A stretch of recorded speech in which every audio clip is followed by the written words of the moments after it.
आ गई सॉन्ग का पोस्टर। तार लोग के का कहले रही कि पोस्टर कभी भी आउट हो सकता है बॉस का। अच्छा ये बताओ हमारा के पोस्टर देखते सबहन के तो ये बुझात हुई कि कहाँ से पागल हाथी सन कॉल अब एक्टिव हो गया काहे के उ लोग के तब रहे हुए दियो नहीं। पावर स्टार पवन सिंह के फैन पूरा बौखला गए बड़े। पोस्टर के ट्रेंड करावो लोग जल्दी से। यार हम पहले हूँ बतल वीडियो में कल बना के बोल रहे कि पोस्टर कबो आउट हो सकेला, हम झूठ खबर कबो ना दिला, हमारा पुख्ता सबूत हाथे लगेला तबे कुछ वीडियो बनैला।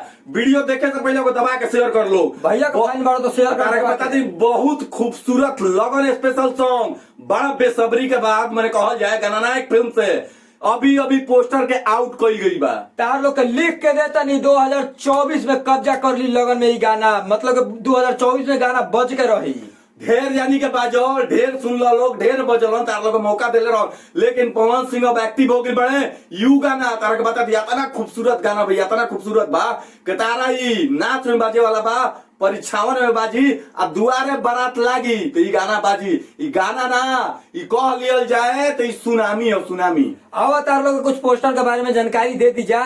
ये गाना के लिखले बड़ा अरुण बिहारी जी, आ फीमेल सिंगर गईले बड़ी शिवानी जी, आ पावर स्टार पवन सिंह तो आवाजे शिवानी सिंह गा दी है तो कहीं ना कहीं अब कहे के बा पवन सिंह और शिवानी सिंह की अगर जोड़ी ये गाना में नजर आ जाए तो गाना कहीं ना कहीं आग बरसाई। पहले वीडियो के दबा के शेयर करो, वीडियो के दबा के शेयर कर लोगी। अब पवन सिंह जान गई बड़वान का मेरा श्रोता भगवान है, पवन सिंह एक्टिव हो गई बड़े। अभी ये करे फेरा में मत रहो लोगी, एक से एक बवंडर मैंने एक से एक धांसू सॉन्ग के काम में लागल बड़े। ब्यास तारा लोग के सेवा में दिन रात अब लागल रही हन। पोस्टर के भैया के दबा के शेयर कर लोग। और हाँ, पोस्टर अइला का हमरा सुबह या नींद टूटल देखलिए करे भाई पोस्टर आउट हो गई बा।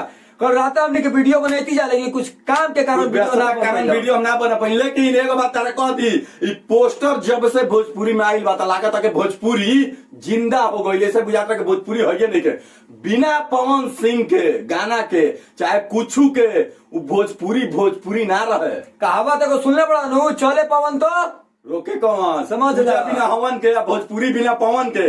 पवन सिंह को पोस्टर आउट कैला से भोजपुरी में कहीं ना कहीं मुअल भोजपुरी जाग गई। बता रहा बता दी कुर्सी के पेटी के बांध के रखो लोग लगन स्पेशल सॉन्ग, जौन सॉन्ग के तो लोग बहुत बेसब्री से इंतजार करते रहो। गणनायक फिल्म्स के यूट्यूब चैनल से 6/15 में 6 तारीख रिलीज होगा।